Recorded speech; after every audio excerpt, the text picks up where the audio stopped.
कोण रिचेबल आहे, कोण नॉट रिचेबल आहे अजून, पण निश्चित मी गोकुळ गीतेंची भेट आज घेणार आहे. त्यांना सांगणार आहे, त्यांना पुन्हा सांगणार आहे की आपण माघार घ्यावी. भाजपमधून बंडखोरी केली प्रसाद हिरेंनी, त्यामुळे कुठेतरी महायुतीत तणाव हा दिसून येतोय.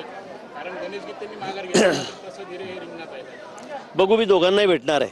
प्रसाद हिरेंनाही भेटणार आहे, कारण काल सकाळपासून ते नॉट रिचेबल होते, सापडलेच नाही, फोनवर कुठेही नव्हते, फोनच त्यांचा बंद होता. गोकुळ गीतेंचं काल सकाळी माझं बोलणं झालं होतं, पण नंतर तेही नॉट रिचेबल झाले. 15 मिनिट 20 मिनिट मी त्यांच्याशी बोललो होतो, त्यांना समजवलं होतं, पण होकार नकार करून त्यांनी फोन ठेवला.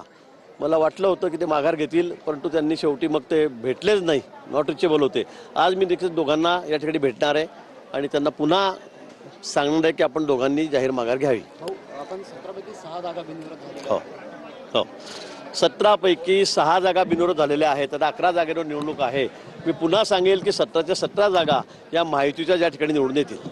खरं तर संजय राऊतांनी असा आरोप केला की महायुतीच्या महाविकास आघाडीच्या उमेदवारांना माघारीसाठी 200 कोटी रुपये दिवसभरात खर्च केले गेले. आता काय त्यांना काय, त्यांचं काहीच राहिलेलं नाही इथे.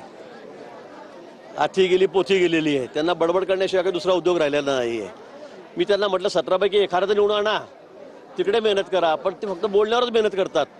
काय बोलू काय नाही, त्यापेक्षा जरा मैदानात या, ग्राउंडवर या, लोकांमध्ये जा, पण त्यांची ती मानसिकता नाही आहे. त्यामुळे त्यांच्या पक्षाची अतिशय दयनीय अवस्था झालेली आहे. महापालिकेत काय झालं, नगरपालिकेत काय झालं, आता काय होणार आहे, आपण बघा काय काय होईल त्यांच्या पुढे. नाशिकमध्ये गोकुळ गीतेंचा जाहीर पाठिंबा होईल अशी देखील चर्चा सुरू झाली आहे. नाशिकमध्ये गोकुळ गीतेंचा युतीसाठी जाहीर आमचा प्रयत्न तोच आहे. कुठे बंडखोरी होणार नाही. आम्ही सगळे महायुती म्हणून एकत्रितपणे लढू, हाच आमचा प्रयत्न आहे. आणि मला वाटतं आज माझी त्याची भेट होईल. भेट झाल्यानंतर अंतिम निर्णय त्या ठिकाणी होईल. राणा दाम्पत्यांनी मुख्यमंत्र्यांची भेट घेतली जी सुनेत्रा पवारांची राज्यसभेची जागा रिकामी होणार आहे, त्यासाठी दावेदारी करते अशा गोष्टी सूत्रांकडून माहिती समजली. ठीक आहे, असेल, मला काही माहिती त्या बाबतीमध्ये. कोणाची इच्छा असू शकते का. जळगावमध्ये देखील रेश्मा काळी निवडणूक केली. ठीक आहे ना, आता इकडे झालं की तिकडे जाईल. इकडचा सॉल्व प्रॉब्लेम झाला की तिकडचा सॉल्व होईल. चला, असं ठरलंय भाऊ.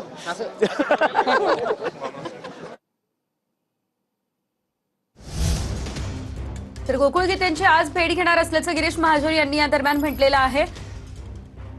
सर्व 17 जागांवरती महायुतीचेच उमेदवार विजयी होतील असा विश्वास देखील या दरम्यान गिरीश महाजन यांनी व्यक्त केलेला आहे.